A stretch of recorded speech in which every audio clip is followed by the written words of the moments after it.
প্রিয় মুক্তিকামী ছাত্র জনতা, আমরা দেখতে পাচ্ছি যে আমাদের এই অভ্যুত্থান এবং বিপ্লবের পরেই দেশে অরাজকতা নাশকতা করছে ফ্যাসিস্ট এবং তাদের দোসররা। আমরা দেখতে পাচ্ছি বিভিন্ন জায়গায় এখন গোলাগুলি চলছে, মন্দিরে হামলা হচ্ছে এবং নাশকতা লুটপাট করছে। আমরা মনে করি আমাদের যে ছাত্রদের যে অভ্যুত্থান তাকে নস্যাৎ করার জন্য পরিকল্পিতভাবে এই ধরনের ঘটনা ঘটানো হচ্ছে। আমরা মুক্তিকামী ছাত্র জনতাকে সজাগ এবং সতর্ক থাকতে আহ্বান জানাচ্ছি এবং আমাদের যে অন্তর্বর্তীকালীন সরকার, আমরা সেই সরকারের স্থাপনা 24 ঘন্টার সময় নিয়েছিলাম। জরুরি পরিস্থিতি মোতাবেক আমরা এখনই তার একটি রূপরেখা ঘোষণা করছি। আমরা সিদ্ধান্ত নিয়েছি যে সর্বজন গ্রহণযোগ্য আন্তর্জাতিক খ্যাতিসম্পন্ন নোবেল পুরস্কার বিজয়ী ডক্টর মোহাম্মদ ইউনূসকে প্রধান উপদেষ্টা করে অন্তর্বর্তীকালীন সরকার গঠন করা হবে এবং ডক্টর মোহাম্মদ ইউনূসের সাথেও আমাদের কথা হয়েছে। তিনি ছাত্র জনতার আহ্বানে বাংলাদেশকে রক্ষা করতে এই গুরু দায়িত্ব নিতে সম্মত হয়েছে। আমরা সকালের মধ্যেই আমরা এই সরকার গঠনের প্রক্রিয়া দেখতে চাই।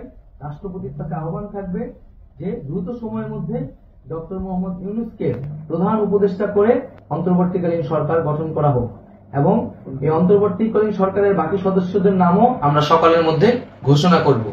প্রিয় বন্ধুগণ, দেশে যে অরাজকতা চলছে, মানুষের জীবনের নিরাপত্তাহীনতা চলছে, সেজন্য আমরা রাষ্ট্রপতির কাছে আহ্বান জানাচ্ছি দেশে আইন শৃঙ্খলা পরিবেশ ফিরিয়ে আনার জন্য দ্রুত সময়ের মধ্যে কার্যকর ব্যবস্থা নিতে হবে এবং আইন শৃঙ্খলা বাহিনীকে সহযোগিতা করার জন্য মুক্তিকামী ছাত্র জনতাও রাজপথে থাকবে এবং অন্তর্বর্তীকালীন সরকার গঠন না হওয়া পর্যন্ত মুক্তিকামী ছাত্র জনতাকে রাজপথে থেকে তাদের যে অভ্যুত্থান, সেই অভ্যুত্থানকে রক্ষা করতে হবে।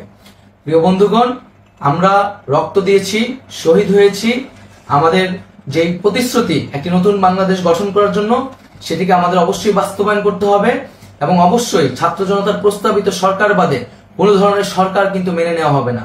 আমরা বলেছি কোনো ধরনের সেনা শাসিত সরকার অথবা সেনা সমর্থিত সরকার অথবা এই ফ্যাসিস্টদের দোসরদের কোনো বি টিম সরকার কিন্তু আমরা মেনে নিব না। কোনো গণবিরোধী সরকারকে মেনে নেওয়া হবে না। ছাত্র জনতার অভ্যুত্থানকারী যে প্রস্তাবিত সরকার, অন্তর্বর্তীকালীন সরকার, যেটা আমরা সিদ্ধান্ত উপনীত হয়েছি ডক্টর মোহাম্মদ ইউনূসকে প্রধান উপদেষ্টা করে এই সরকার গঠন করা হবে, সেই সরকারকেই বাস্তবায়ন করতে হবে অবিলম্বে। আগামীকাল সকাল থেকে সকলকে আহ্বান জানাচ্ছি রাজপথে থাকার জন্য এবং আমাদের যে সাম্প্রদায়িক সম্প্রীতি এবং রাষ্ট্রীয় সম্পদ রক্ষা কমিটির ঘোষণা হয়েছে বৈষম্য বিরোধী ছাত্র আন্দোলনের নেতৃত্বে, সকল পাড়ায় পাড়ায় এলাকায় এলাকায় সেই কমিটি পাহারায় থাকবে। আমাদের সংখ্যালঘু কমিউনিটিকে আমাদের রক্ষা করতে হবে, রাষ্ট্রীয় সম্পদ এবং এই দেশকে রক্ষা করতে হবে আমাদের।